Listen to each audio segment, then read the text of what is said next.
we've seen with Starmer how the idea of public service just comes to look like paying public servants an awful lot of money whilst you screw the productive economy to do it. So, but again, with the uncomfortable proximity of King Charles, continuing to push this idea of service, of public service, the whole way the honours system works or doesn't work, as sustaining this. And I think again, the deeply uncomfortable. And again, we'll just quickly divert. And one of the other things that I think is a terrible problem.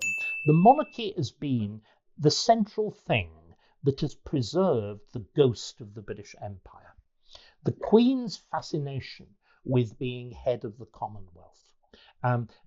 Those royal tours, those photographs. I mean, your memories of. I mean, imagine poor old Charles. Has anybody, any human being ever, who was not a comic actor, not a comedian or a clown, ever been required to wear more silly costumes in more funny places and do more stupid things? The number of photographs, that you saw him in Polynesia or whatever it was, rubbing noses and whatever, and the Queen, the things around his neck, and with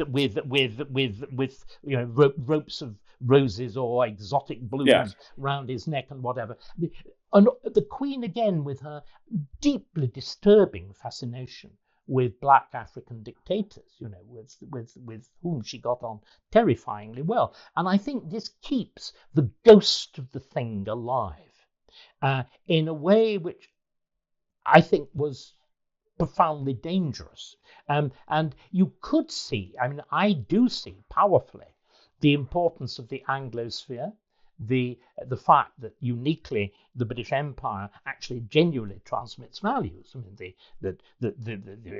including the first British Empire with America, with Canada, Australia, New Zealand, almost South Africa, but not. And these matter enormously. But the whole fantasy of the Disraelian Empire in Africa and whatever seems to me to have been profoundly harmful and keeping that going. But of course, that led instantly, I think, to the monarchy slithering from this view of empire, late empire, Commonwealth, into multiculturalism, with all of the problems of multiculturalism now getting up and biting. Similarly, isn't it now the idea of public service and the public sector, the attack on the civil service, the increasing attack on the police force, and so on, police service? All of these things, these are things that the monarchy is and utterly identified itself with in this great period of its success in the 20th century. And then finally, I suppose, again, the very attempt at the modernization. I mean, the Charles, again, espousing ecology. We're going back to the Potty Prince. When he was the Potty Prince and nobody else took ecology seriously, it didn't matter. We just laughed at it. But now, net zero, you take him very seriously. And also is profoundly politically contentious. And yet you have a king who is supposed to be politically neutral, openly on one side of that. You also have, of course, the king's determination to take his idea of being defender of faiths, now equally contentious. It seemed, when he first chatted about it, amiable, and wasn't it a decent thing to do? And again, there's very good precedent. We were talking very favourably about Edward VII. It's Edward VII at the time of his coronation, up to that moment, because remember, the modern English monarchy is founded on the exclusion of Roman Catholics from the throne, because Roman Catholicism was associated with absolute monarchy and France. It's no popery. And we now think of it as idiot prejudice. It wasn't. It was necessary. But at the beginning of, and the royal oath the actual various oaths, both that you took at the time of the coronation and the accession oath, required you in brutally honest terms to repudiate, the superstition of transubstantiation, popery, and all its works. And it's Edward VII who says, this is indecent to my Catholic subjects. Can't we change it? And they do. So Charles, in that sense, is very much following that succession. But of course, Islam and the problems with Islam, and a king alongside our prime minister who holds a feast for at the end of a fast day of Eid publicly in St. George's Hall, the hall dedicated to the patron saint of England. Now, in one sense, it looks noble, it looks inclusive. On the other hand, it looks about as cack-handed. And of course, firmly aligning yourself in this increasing culture war with one side. So I worry profoundly. I would say that if you look at all the other monarchs, there is no doubt whatsoever that had they been able to vote in a general election, Edward VIII, George VI, Elizabeth II, they would all have voted Conservative and not thought twice about it. In the case of King Charles, I think we have the first monarch that you would vote Conservative. Yes, I mean, I think that's right. I was appalled at the time of the coronation. So was I.